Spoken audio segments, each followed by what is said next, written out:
Hey guys, tonight we're stepping straight into a world where the ground is always damp beneath your feet, where the air smells of wood smoke, manure, and stale ale, and where every sunrise means another day of aching muscles, empty stomachs, and someone else's rules. You're not a knight or a lady, not even a merchant. You're a medieval peasant, and you probably won't survive this. Your life is tied to a patch of earth you don't own, ruled by a lord who might not even remember your name, and the only way out is through death or by running so far you never see your village again. So before you get comfortable, take a moment to like the video and subscribe, but only if you genuinely enjoy what I do here. And while you're at it, post your location and local time in the comments. I love seeing where and when you're listening from. Now dim the lights, maybe turn on a fan for that soft background hum, and let's ease into tonight's journey together. You wake to the thin gray light of dawn filtering through the thatch above your head. The fire burned low in the night, and now the room is chilly enough that your breath curls in front of your face. Beside you, your wife stirs under the rough wool blanket, while your children remain in a small huddle of sleep, tangled together for warmth. In the far corner, the goat shifts on its hooves, giving a soft bleat, reminding you it's hungry too. The packed earth under your feet is cold as you swing your legs out of bed, and your tunic feels just as scratchy as it did yesterday, not because it's poorly made, but because it hasn't been washed in weeks. The hut smells like smoke, sweat, and yesterday's boiled cabbage, a blend that never really leaves. You tug on your belt of braided hemp, making sure your small knife is secured. It's the only metal tool you own personally, and it's worth more than any coin you've held. Outside, the lane is quiet, except for the muffled grunts of someone chopping wood and the lowing of cattle penned in the common. The air is sharp, the kind of cold that seeps into your bones before you've even taken a dozen steps. Your first stop is the strip of field you've been assigned, narrow, uneven part of the open field system shared by the whole village. The soil clings heavy to your worn shoes as you walk, and the smell of manure spreads across the land. You bend to your work, pulling weeds from between the young rye shoots, your fingers already numb. This field isn't truly yours. You're working it as part of the rent you pay in labor. When harvest comes, the Lord's share will be taken first, and what's left will have to feed your family until the next harvest, if it lasts that long. By mid-morning, the church bell rings, and you know it's time to shift to the domain, the Lord's private land. Here the soil is better, the tools sometimes sharper, and the watchful eye of the bailiff is constant. You work under his gaze, turning the soil with the worn plow behind two slow, patient oxen. The wind cuts across the open field, carrying with it the distant scent of the Lord's kitchen, a hint of roasting meat you know will never touch your tongue. The day moves in the rhythm you know too well, pull, lift, push, turn. Sweat beads at your brow despite the cold. When your back aches, you straighten for a moment, glancing toward the manor house, a squat stone building on a low rise surrounded by a wooden palisade. It's not grand, like the castles in stories, but it's still a world apart from your hut. The Lord sleeps on a feather bed, while you lay on straw, crawling with fleas. He eats bread made from fine white flour. Yours is coarse, dark, and hard enough to crack a tooth. When the bailiff finally calls a halt, you trudge back toward the village. The sun is low now, painting the fields in pale gold, but you feel no warmth in it. Your wife has a pot simmering over the hearth. When you step inside, the smell of leeks and barley greeting you. The children are bright-eyed for a moment, happy to see you, before they sink back into the quiet that hunger often brings. You eat slowly, savoring the simple heat of the food, knowing there's no second helping. Later, as darkness settles over the village, you mend a worn strap on the goat's harness, the leather stiff under your fingers. The fire pops softly, and the day's aches begin to creep deeper into your bones. Outside, an owl calls from somewhere in the trees, and the wind rattles the wattle fence. You lie down on the straw bed, pulling the blanket over your shoulders, already knowing tomorrow will come too soon, and it will look much like today. The rooster's cry cuts through the still dark morning, though you were already half awake lying there listening to the soft breathing of your wife and children. The fire has died to cold ash, and the air inside the hut has a bite to it. You rise carefully so as not to wake the children, though the goat's low bleat in the corner is enough to stir them anyway. A pale hint of dawn is only just beginning to seep through the gaps in the thatch. Your first steps outside land on frozen mud crusted white with frost. The lane is quiet, except for the distant sound of someone splitting wood.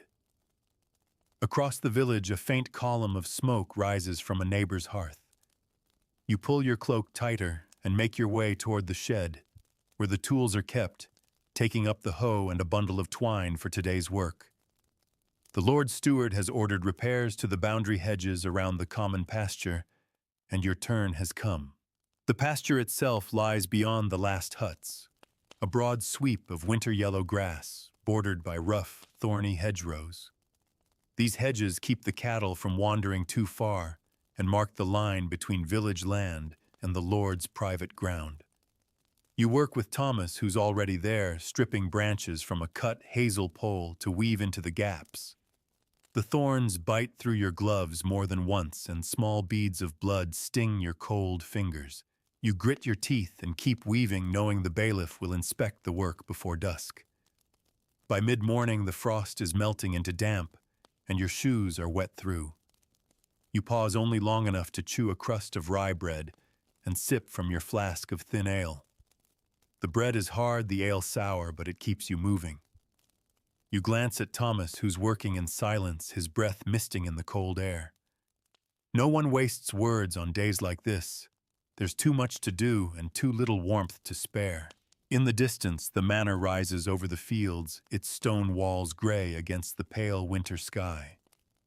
You know that behind those walls, the Lord's household is already at their morning meal, white bread, butter, perhaps even eggs and bacon. The thought makes the taste of your crust feel even rougher in your mouth, but you swallow it down and return to the hedge. The work continues through the short winter day, the sun barely climbing, before beginning its slow descent again. You weave and tie, push and hammer, bending the young hazel poles into place until the hedge is solid enough to turn a cow. When the bailiff comes by in the late afternoon, his eyes narrow as he looks over your work. He prods the hedge with his staff, nods once, and moves on without a word. It's the closest you'll get to praise. With the work finished, you walk back toward the village with Thomas, your shoulders aching from the cold and the strain. The lane is busier now. Women drawing water from the well, children carrying bundles of kindling, the smell of smoke thicker in the air. You duck into your hut, and the heat from the fire hits you like a blanket. Your wife is stirring a pot of pottage, the smell of cabbage and onions filling the room. The children are seated nearby, their cheeks flushed from the fire's warmth. The meal is simple but hot, and you eat it with quiet gratitude. Afterward, you take your place by the hearth with a small pile of leather scraps, cutting and shaping them into straps to mend the oxen's harness. The sound of the knife against the wood beneath the leather is rhythmic, steady. Your wife hums softly over her sewing, and the children doze where they sit. When the last scrap is cut and set aside, you lean back, feeling the heaviness in your limbs. Outside, the wind picks up, rattling the hut's walls, but inside it's warm, dim, and still. You let your eyes close, knowing that tomorrow will bring another summons, another piece of work, to keep you tied to this life. The thought doesn't surprise you anymore. It's simply the shape of your days.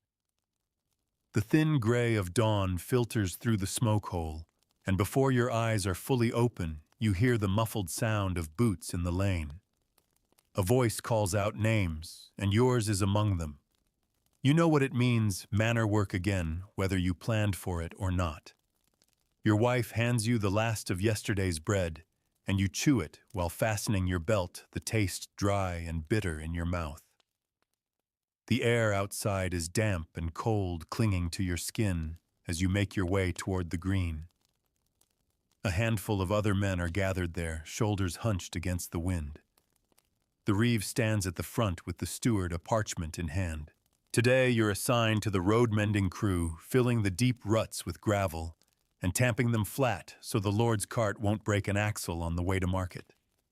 It's work that will take most of the day, and you'll see little benefit from it yourself. You shoulder a wicker basket filled with gravel and follow the others to the stretch of road that leads from the manor to the main track. The ruts are deep from weeks of rain filled with muddy water that soaks into your shoes as soon as you step into them. You dump the first load into a rut, spread it with a shovel, and pound it down with a heavy wooden mallet. The impact jars your arms, sending a dull ache into your shoulders. By mid-morning, the work has become mechanical haul dump spread pound. Your back begins to ache, and your hands are slick with mud and grit. A light drizzle starts beating on your cloak and dripping from the hood into your eyes. No one complains. Complaints won't fill the road any faster, and the bailiff's gaze is sharp enough to silence most men before they open their mouths. The short midday break is nothing more than standing in the lee of a hedgerow to eat. You tear at the bread with your teeth, wash it down with a swallow of ale, and keep your eyes on the ground, saving your warmth for the work still ahead. Around you, the others do the same. In the afternoon, the rain stops, leaving the road a patchwork of wet gravel and steaming earth. Your arms are leaden by the time the steward calls an end to the day's labor. The bailiff walks the length of the repaired road, inspecting each section. His nod is curt, and without ceremony, you're dismissed. The walk home is slow, your boots heavy with mud. The sky is already darkening when you reach the hut. Inside, the fire is lit, and your wife has a thin soup ready, flavored with a few herbs she saved from summer.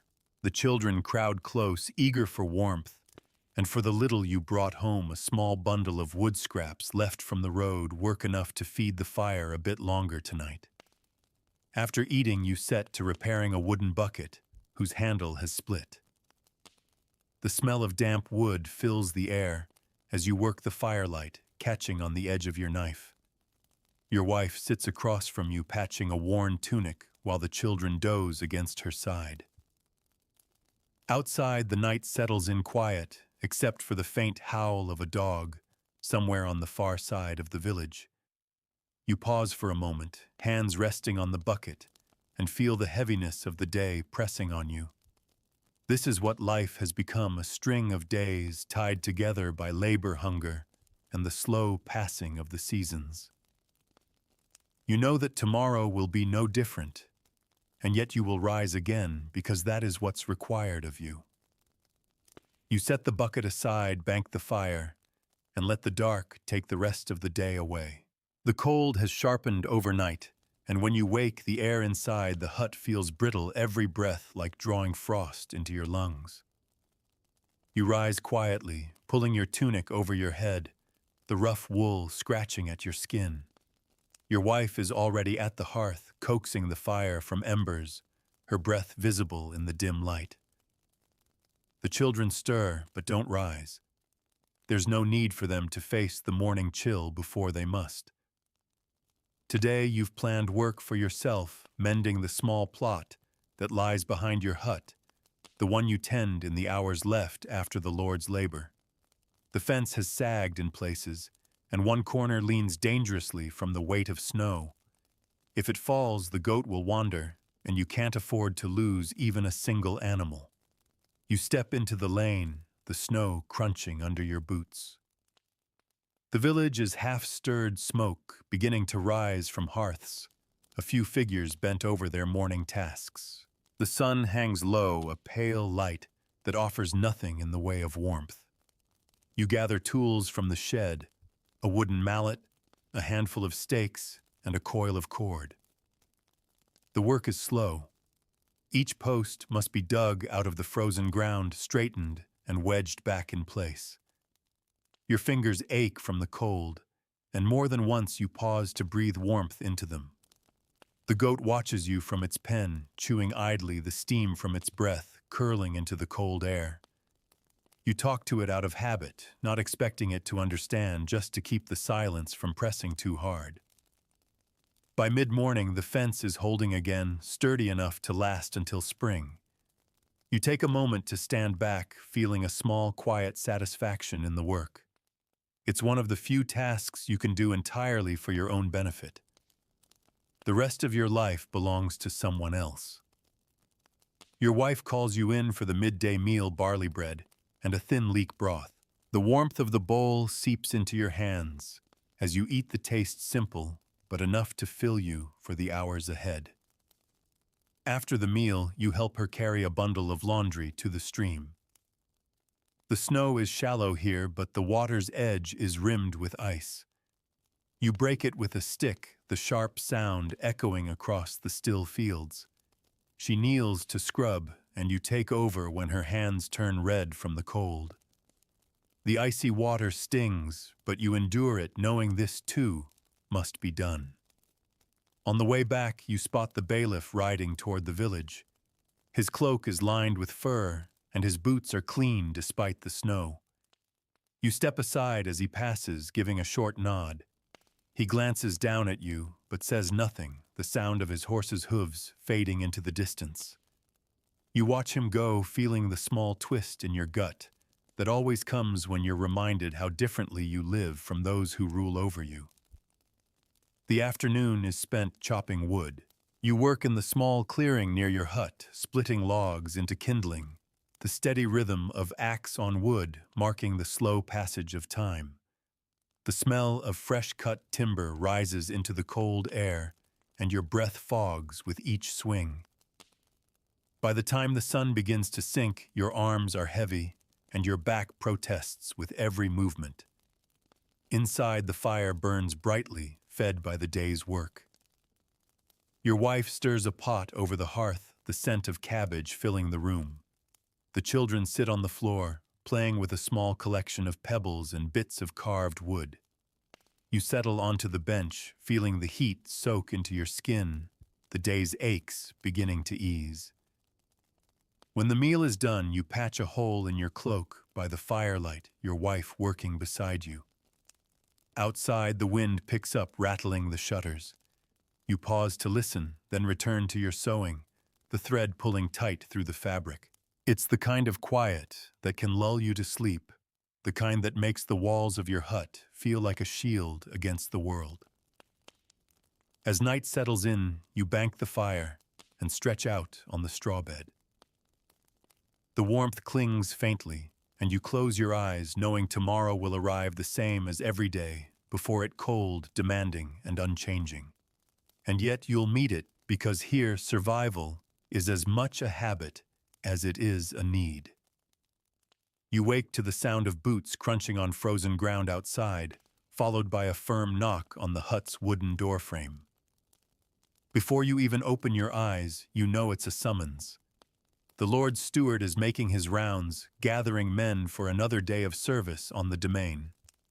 Your wife hands you a hunk of bread still warm from the hearth, and you eat it in 2 bites while fastening your belt. The children watch quietly from their place near the fire, their eyes tracking you as you step out into the cold. The air is sharp, the kind that makes your ears ache within minutes. A few other men are already assembled in the lane, cloaks wrapped tight, tools slung over their shoulders.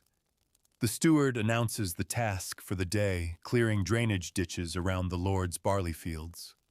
You join the slow march toward the edge of the domain, the pale sun barely lifting above the horizon. The ditch is half frozen, the water sluggish beneath a thin skin of ice. Your spade bites into the cold, wet soil, each lift heavier than the last. You work alongside Thomas, who mutters about his aching hands between breaths. The two of you find a rhythm, dig, lift, toss, your movements steady and deliberate. The ground is stubborn, and more than once you strike a stone, sending a jolt up your arm. By mid-morning, your shoulders burn and your palms are raw despite the gloves. You pause only briefly to chew a piece of hard cheese from your pouch and take a swallow of ale. The bailiff makes his rounds, inspecting the work with a critical eye. When he stops in front of you, you straighten, spade in hand.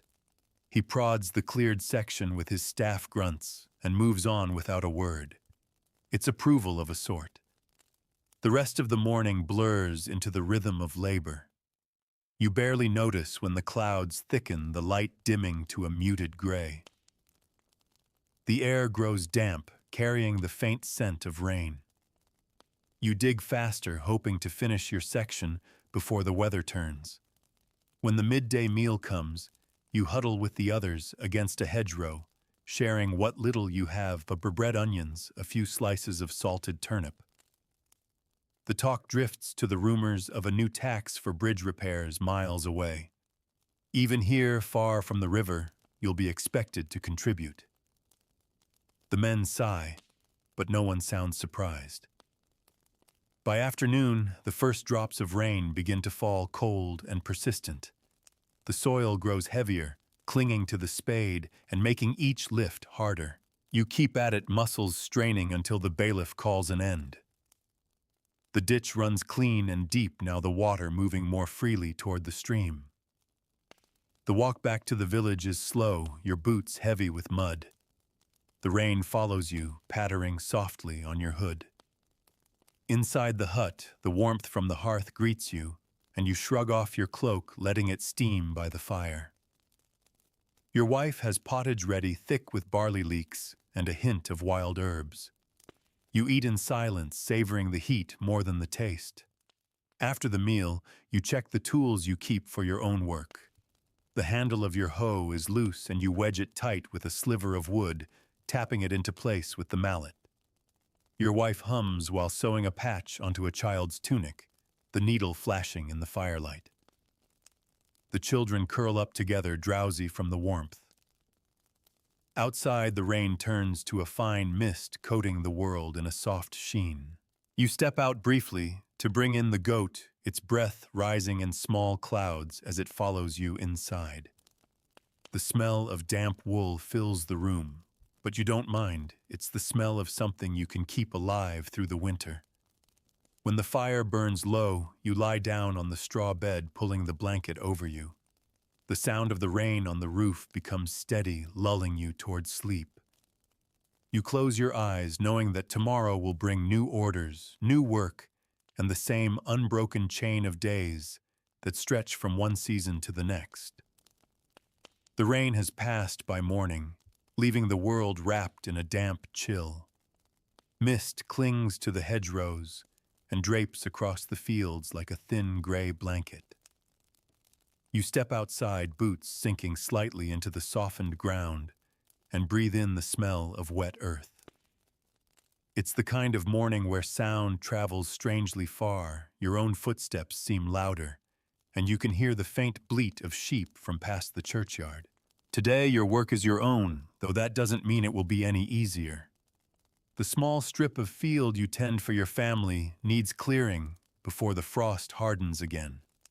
Stones that surfaced during the autumn rains have to be picked out and carried away, or they'll catch the plow come spring.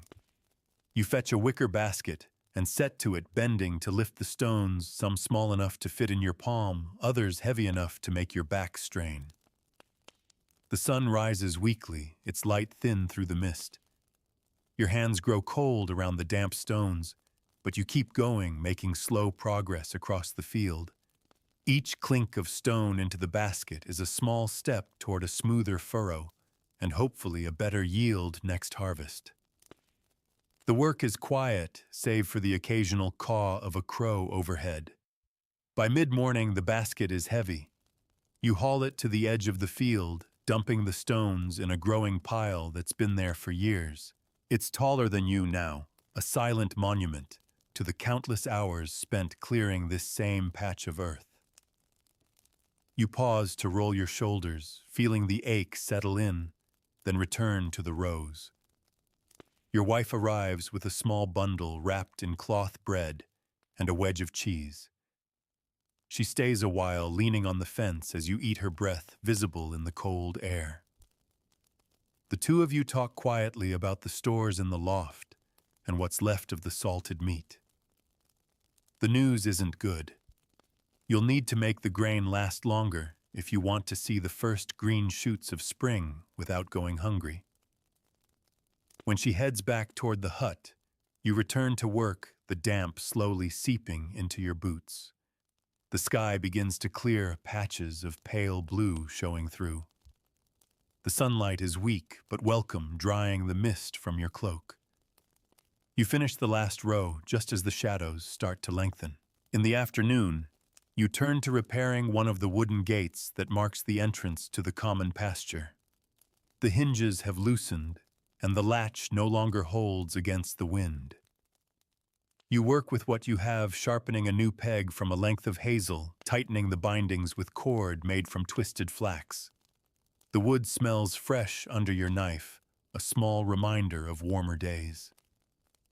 By the time the gate swings closed with a solid thump, the sun is low, and the village is coming alive with the sounds of evening dogs barking, hens settling in the muffled voices of neighbors calling to each other across the lane. You carry your tools back to the shed, stacking them neatly before heading inside. The fire is already lit, casting a warm glow across the room.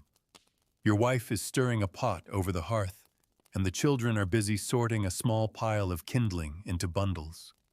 You wash your hands in a wooden bowl, the cold water biting at your skin, then take your seat at the table. Dinner is a thick stew made from whatever's at hand: onions, carrots, a handful of dried beans. The warmth spreads through you with each spoonful. Afterward, you sit by the fire, mending a strap from the oxen's harness, while the children play with a small carved figure, passing it back and forth. The day's work has left your muscles heavy, but the quiet of the evening wraps around you like a cloak. Outside, the last of the mist has lifted, and the night sky is clear, scattered with stars. You step out for a moment, breathing in the cold, crisp air, and let your eyes trace the familiar constellations. Then you turn back toward the warmth of the hut, ready to let the dark close over another day. The first sound you hear in the morning is the church bell, its dull clang echoing across the still air. It's not a feast day or a call to prayer. It's the reeve summoning the village men to the green. That means work for the manor, no matter what plans you had for your own field. You pull on your cloak, still damp from yesterday, and step outside into a world that's rimed with frost. Every blade of grass is stiff and pale, and the lane crunches underfoot as you join the others heading toward the meeting place. The reeve stands with the bailiff, a parchment roll in hand, calling out names and assignments. Yours is for carting manure from the byre to the Lord's fallow fields, a job as unpleasant as it is necessary. You shoulder a pitchfork and follow the small group toward the manor's livestock pens. The smell reaches you before the sight of it, sharp and heavy, cutting through the cold air. The work starts quickly. You fork the dung into the wooden cart, steam rising in thick clouds as it hits the frosty air. The oxen shift in their yokes, stamping their hooves against the frozen ground. Once the cart is full, you and Thomas take the reins, guiding the slow team toward the fields. The wheels creak, mud and frost crunching beneath them. At the field's edge, you fork the load into rough piles, spreading it in wide arcs. The stench clings to you, sinking into your cloak and gloves, but you don't pause. There are more loads to fetch. By mid-morning, the rhythm is set, load haul, spread, return. Your arms and back ache from the constant lifting, and the cold in the air has shifted to a damp chill that seeps through the seams of your clothes. The oxen work steadily, their breath puffing in time with their slow steps. You glance toward the manor on one trip back, catching sight of a servant carrying firewood inside, and imagine the warmth of their kitchen. The midday break is taken standing by the cart, a crust of bread in one hand and your flask in the other. The bread is rough and the ale is sour, but they fill the emptiness enough to keep going. The talk among the men is quiet. Complaints about the work are only muttered when the bailiff is well out of earshot. The afternoon brings heavier loads as the frost begins to soften, making the dung wetter and harder to move. Your gloves are soaked through and the smell is stronger now, mixed with the earthy scent of thawing soil. You work until the bailiff calls an end, the fields dotted with dark patches where the manure lies waiting to be plowed under. The walk back to the village is slow. Your boots are heavy, your shoulders sore, and the stench follows you like a shadow. Inside the hut, your wife wrinkles her nose but says nothing, handing you a basin of cold water to wash. The water clouds instantly as you scrub your hands and face, but the smell never truly leaves. Dinner is a thin porridge bulked with a handful of chopped leeks. The warmth is welcome, though it does little to erase the taste of the day's work from your mouth. Afterward, you sit by the fire mending a cracked wooden rake. The children huddle close, their eyes half-lidded with sleep, while your wife works on a patch for your cloak. When the fire burns low, you stretch out on the straw bed, pulling the blanket up to your chin. The smell of the manure lingers faintly in your cloak, a reminder that no matter how much you scrub, some parts of this life sink too deep to wash away. You close your eyes, already hearing in your mind the next day's summons. The frost is gone by morning, replaced by a raw, damp air that settles in your bones before you've even stepped outside. The lane is soft with mud churned by the hooves of the Lord's horses and the wheels of his carts. You keep your hood low as you make your way to the small plot behind your hut. Today you mean to tend your own work, turning over the soil in the kitchen garden so it will be ready for planting when spring comes, but first you have to fetch water from the stream. The well in the village square is fine for drinking, but for soaking flax or washing tools you need the flowing water. You shoulder 2 wooden buckets, their iron handles cold against your palms, and make your way down the narrow path through the fields. The stream is swollen from days of rain, the banks slick with mud. You kneel to dip the buckets, the water biting at your hands as you lower them in. By the time they're full, your fingers are numb, and the weight pulls at your shoulders on the walk back. Your wife takes the water with a nod, setting one bucket near the hearth and another just outside the door. You warm your hands over the fire for a moment, then head back out to the garden. The soil is damp and heavy, clinging to the blade of your spade as you turn each clump. The smell of earth rises with every lift, rich, cold, and faintly sweet. You work methodically, your breath rising in pale clouds, the only sound the steady scrape and thump of the spade. By mid-morning, your back is warm with the effort, despite the chill in the air. Your wife brings you a small bundle bread and a boiled egg wrapped in cloth.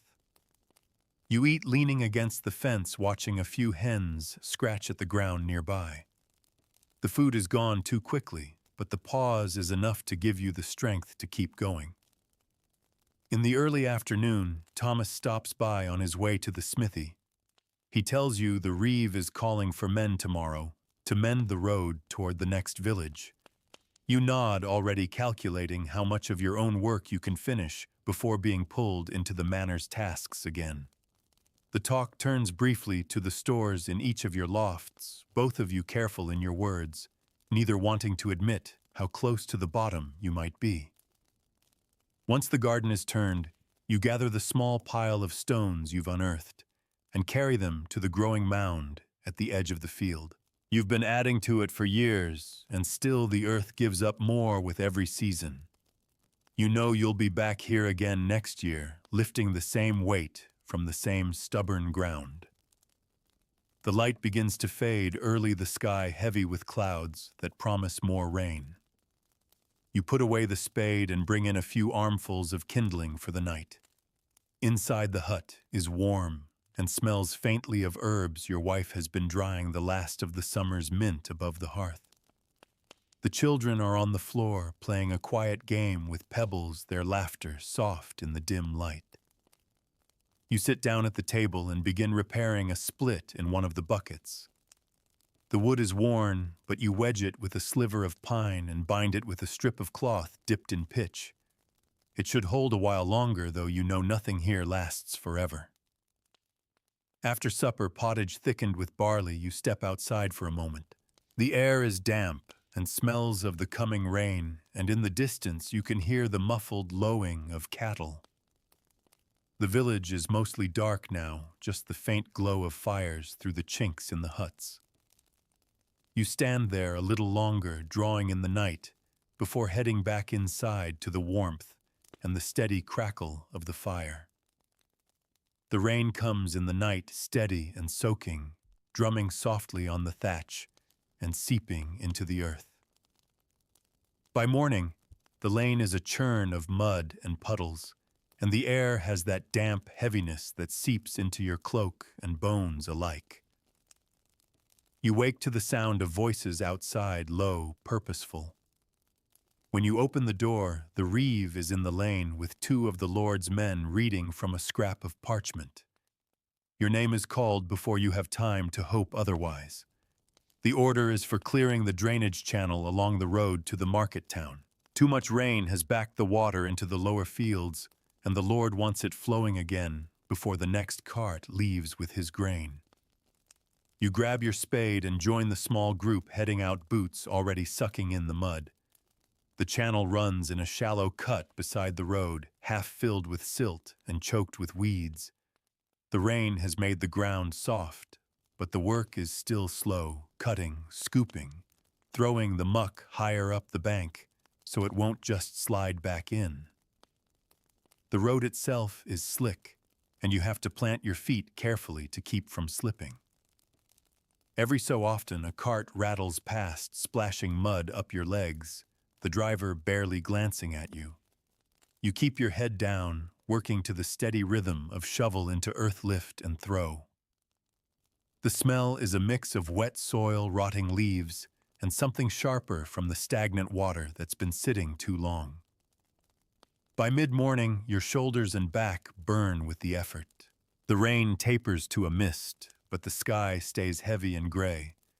You pause only briefly to chew a piece of bread from your pouch, the crust damp in your hand.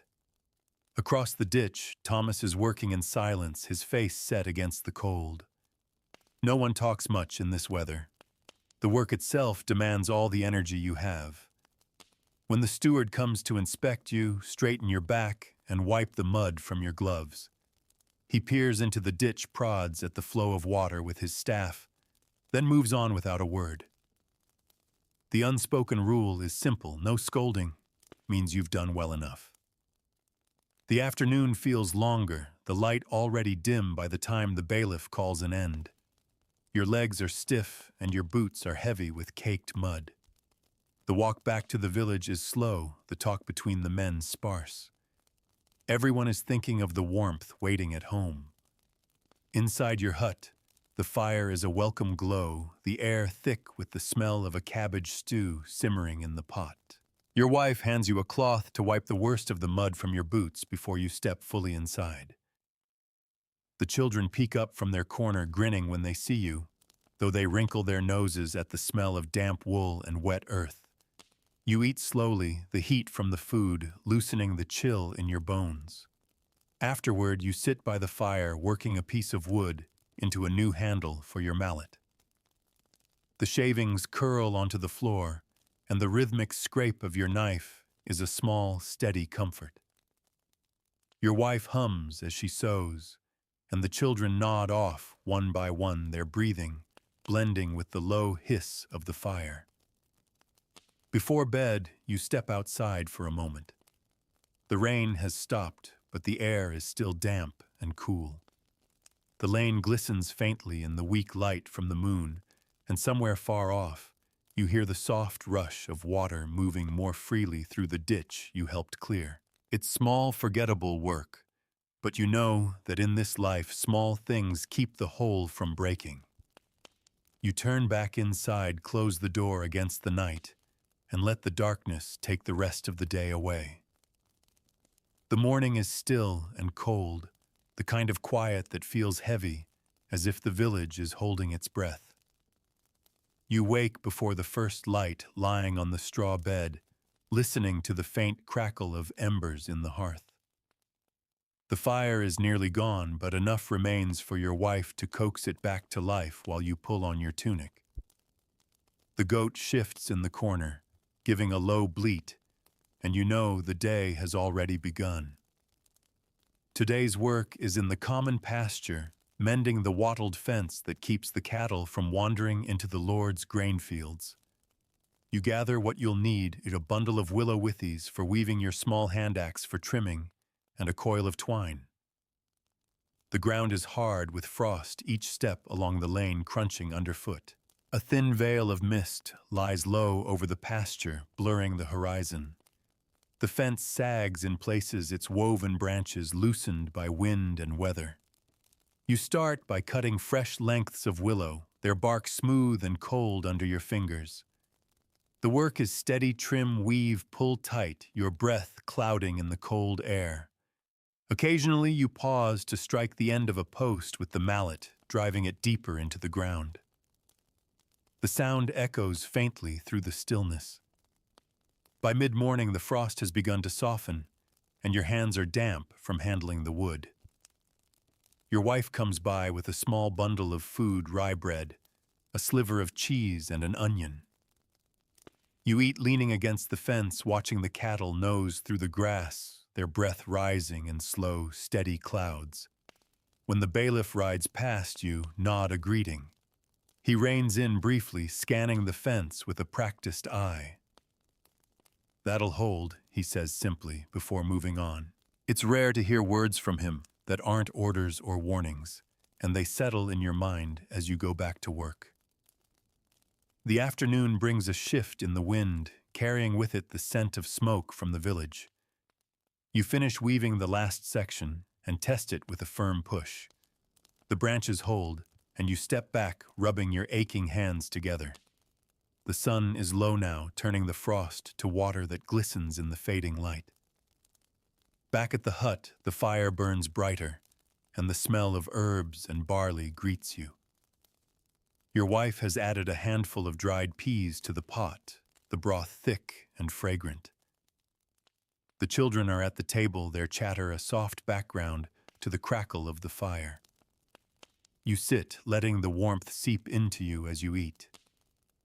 After the meal, you set to repairing a wooden pail whose handle has worn thin.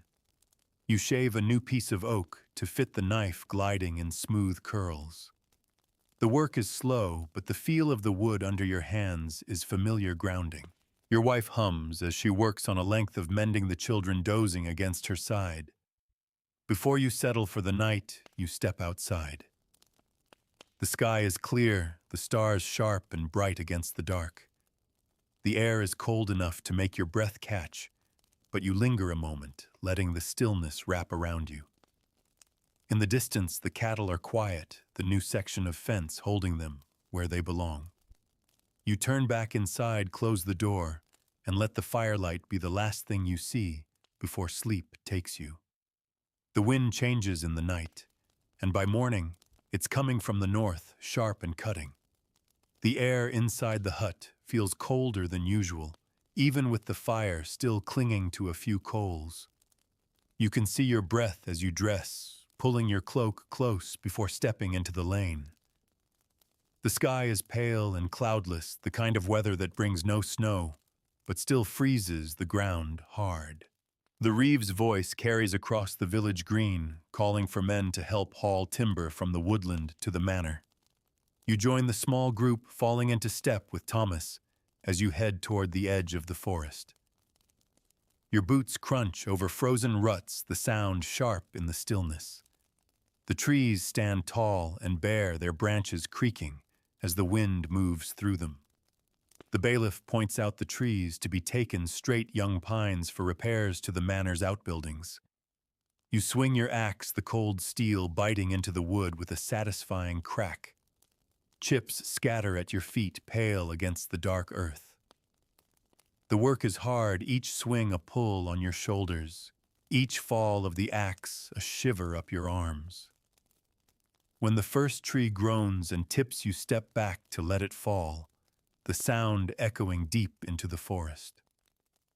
Once the trunks are stripped of branches, you and Thomas take hold of the ropes, dragging the timber toward the cart. The frozen ground makes for easier sliding, but the weight still digs into your muscles, your breath coming in clouds as you lean into the pull. Load after load is stacked onto the cart until the bailiff gives the signal to return. The cart wheels groan as they roll over the ruts back to the manor yard. There the steward stands, waiting, marking each load on his parchment, before sending the team back for more. You work until the sun is low, the light slanting gold through the bare branches. By the time the last timber is delivered, your arms and back are stiff, and the cold has settled deep into your bones. You walk back toward the village with the others, the air smelling faintly of wood smoke as the chimneys come into view. Inside your hut, the warmth from the fire wraps around you. Your wife ladles out a thick stew, the scent rich with herbs she must have been saving. You eat slowly, letting the heat of the broth push back the chill. The children are quiet tonight, huddled together with their small carved toys, their eyelids heavy. After the meal, you take a whetstone to your axe, the steady scrape of metal on stone filling the quiet. The blade gleams in the firelight when you're done, ready for the next call to the woods. Your wife finishes her sewing, folding the mended tunic neatly before setting it aside. Before bed, you step outside to check the goat's pen. The moon is bright, casting silver light over the snow-dusted ground. The cold stings your face, but you stand for a moment anyway, listening to the faint creak of the trees in the distance. Then you head back inside, bar the door, and sink into the straw bed, the day's weight pulling you quickly toward sleep. The morning comes with a pale light creeping in through the thatch, but no sound of the Reeves' voice in the lane. That means the day is yours, or at least as much as a day can belong to a peasant. You decide to use it for repairing the small tools you rely on, the ones that can't wait until spring. After breaking your fast on bread and a thin smear of goose fat, you step outside into the crisp air. Frost glitters on the bare branches, and the ground is firm under your boots. You head to the shed and pull out your hoe, noticing how the handle has loosened where it meets the blade. Sitting on the bench just outside the hut, you wedge in a thin strip of oak, tapping it into place with the mallet. The wood makes a clean, sharp sound in the cold morning air. Your wife calls you to help with the wash. The stream is the only place to do it, so you each take a load of linen and tunics in a wicker basket, making your way down the narrow path. The frost still clings to the grass, crunching underfoot, and your breath hangs in front of you. At the bank, you break the thin ice crust on the surface with a stick, the crack echoing in the stillness. The water is biting cold. Your fingers sting as you scrub the fabric against a flat stone. Steam rises from your hands when you pull them out, and you rub them quickly to bring the feeling back. Back at the hut, the clothes are hung from a line strung across the rafters, dripping slowly near the fire. You share a midday meal of boiled beans and onions, the warmth of the bowl soothing your chilled hands. The afternoon is for tending the goat and patching the pen. You cut fresh lengths of hazel to replace the weaker posts, sharpening the ends to drive them into the frozen ground. The goat watches, chewing steadily as you work. When the fence holds firm under your hand, you feel a small satisfaction. In a life ruled by duties to others, these moments when you keep something of your own safe are rare. Later, you bring in more firewood, stacking it neatly by the hearth. The smell of wood smoke mixes with the scent of a turnip and leek stew bubbling in the pot. The children sit close to the fire, playing with a length of string, looping it between their fingers to make shapes. After the meal, you sit at the table with your knife carving a new peg for the yoke. The shavings curl onto the table, and you push them into a small pile to be used as kindling tomorrow. Your wife hums as she mends a sleeve, her voice low and steady. Outside, the frost is already forming again, silvering the lane under the pale light of the moon. Before bed, you step out into the still night. The air is sharp and clean, and you can hear the faint rustle of the bare branches in the wind. The village lies quiet, each hut a dark mound against the white frost. You breathe in the cold and let it settle inside you before turning back to the warmth of the hut, ready to face another day when the sun rises again. The frost is thick when you wake, coating every branch and thatch roof in a pale shimmer. Your breath hangs in the air even before you leave the bed, and the coals in the hearth are nothing more than a faint red glow. You stir them back to life, feeding and kindling, until the flames catch and the light spills across the packed earth floor. Word reaches you quickly. The Lord Steward wants ditches cleared in the far meadow before the thaw. The water must flow freely, or the grazing land will turn to marsh by spring. You eat quickly stale bread dipped in warm ale, and join the other men heading out with spades and mattocks over their shoulders. The ground crunches under your boots, but in the low spots the frost is softer, already touched by the faint warmth of the rising sun. The meadow lies wide and open, the grass brittle underfoot.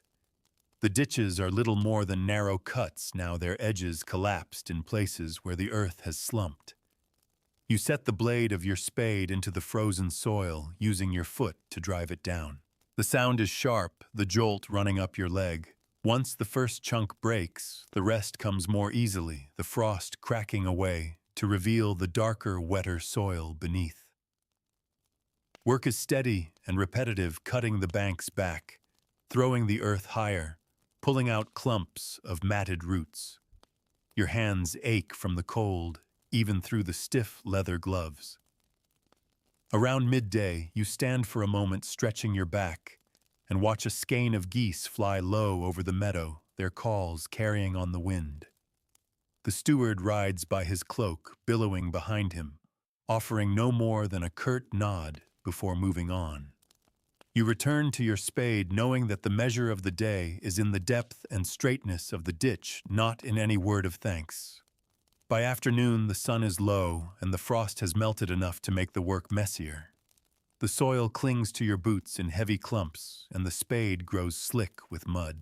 Still, the water begins to run more freely in the cleared sections, its slow gurgle a small sign that the job is working. When the day ends, you walk back to the village with the others, the air cooling quickly under the fading light. Inside the hut, the warmth of the fire hits you like a wool. Your wife has a pot of barley and cabbage stew on the boil, the smell rich and earthy. You peel off your boots and sit by the hearth, letting the heat sink into your stiff hands. After the meal, you take a moment to repair the strap on your satchel, threading a needle through the tough leather by firelight. The children sit nearby, their heads leaning together as they whisper in a game of make-believe. The steady hum of your wife's voice as she tells them a story mixes with the crackle of the fire, and you feel the tightness in your back slowly ease. Before sleep, you step outside. The frost is already creeping back, silvering the meadow in the distance. Somewhere in the dark, you hear the faint rush of water in the newly cleared ditch, a quiet proof of the day's labor. You breathe in the cold and let it fill your chest before returning to the small, warm space you call home. The morning breaks under a sky the color of pewter, the air heavy with the scent of wood smoke drifting from the village chimneys. You wake to the low, restless bleating of the goat, and when you step outside, you see the cause one of the pen's posts has leaned after last night's wind, leaving a gap wide enough for trouble. You set your jaw knowing this will be the first task of the day. You fetch the mallet and a length of hazel, trimming it with your knife until the point is sharp. The ground is cold and unyielding, and it takes all your weight to drive the post deep enough to hold. The goat watches with a wary eye, stamping once before returning to her hay. You weave a few fresh branches between the uprights to strengthen the fence, your fingers growing numb in the chill. By mid-morning, the reeve comes through the lane, his voice carrying the news. The mill's wheel is clogged again. The river must be running clear if the village is to have flour, so you join the small group heading down the muddy track toward the water. The mill sits low on the bank, its great wooden wheel motionless, crusted with frozen weeds and branches that have caught in its paddles. You roll up your sleeves and wade in the cold, biting so sharply it steals your breath. The silt swirls around your legs as you heave at the tangled mass, the current tugging stubbornly. Bit by bit, the debris loosens and drifts downstream, the wheel shuddering once before it begins to turn again. The rhythmic splash and groan of its motion is oddly comforting, a sign that bread will come from the oven in the days ahead. When the work is done, you stamp your feet on the bank to drive out the numbness and accept a chunk of coarse bread from Thomas, shared without a word. You eat looking out over the water, the low winter sun catching on its rippled surface. The walk back to the village is slow, the mud clinging to your boots, but the sight of smoke curling from your chimney pulls you on. Inside, the fire has been built high, and the air is fragrant with a pot of lentils and carrots simmering gently. You peel off your wet hose and stretch your legs toward the hearth, the heat stinging as it seeps back into your skin.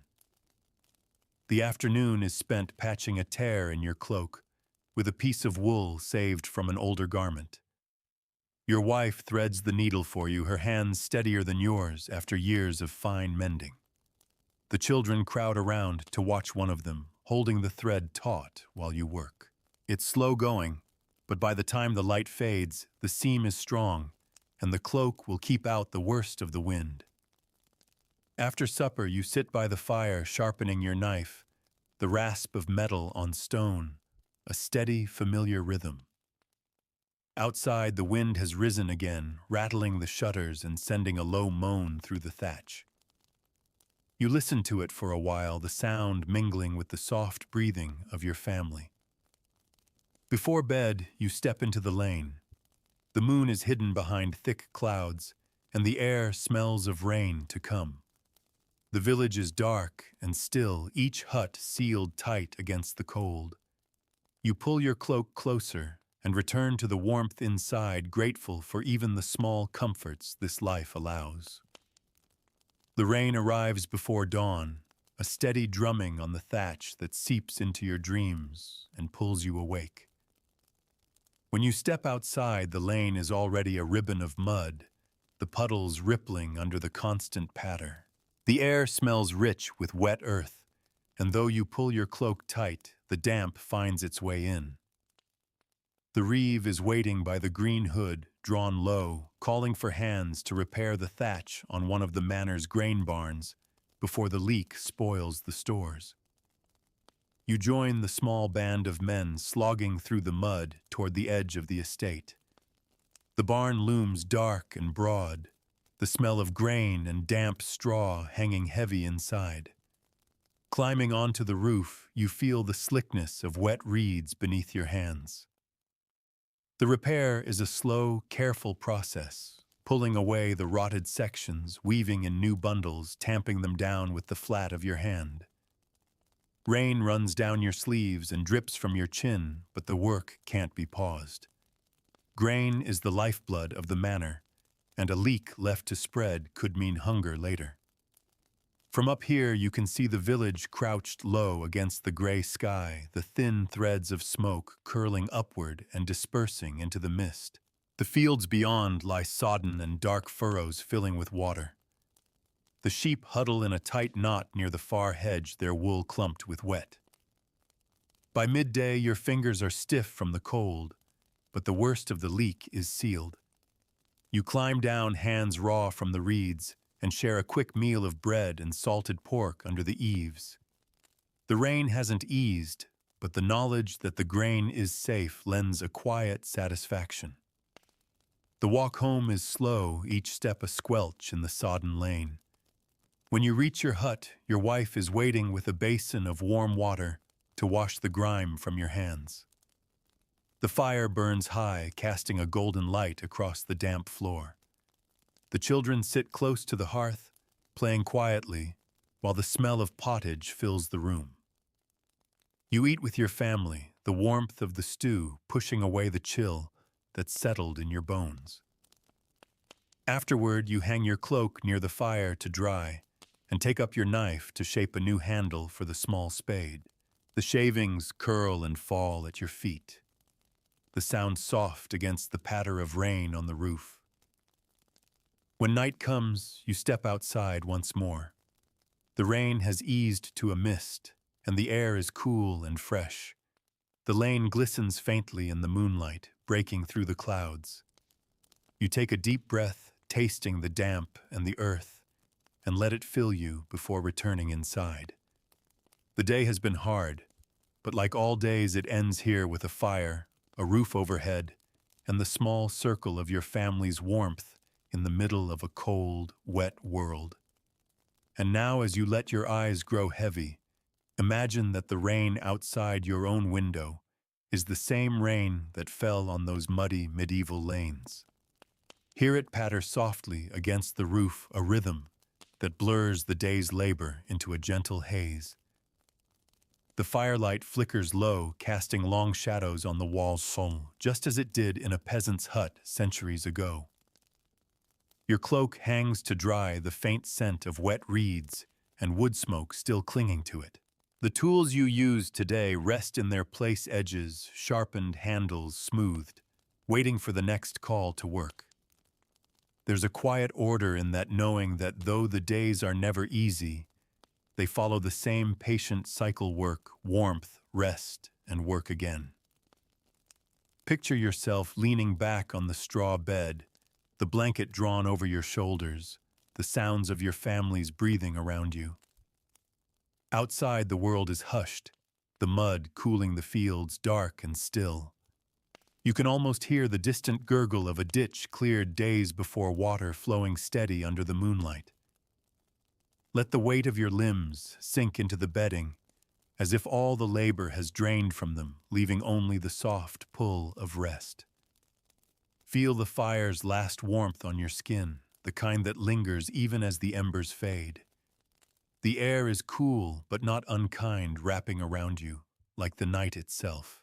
And as your breath slows, remember, in this small, quiet moment, you are safe. The roof holds, the food is stored, and tomorrow will wait until the sun rises again.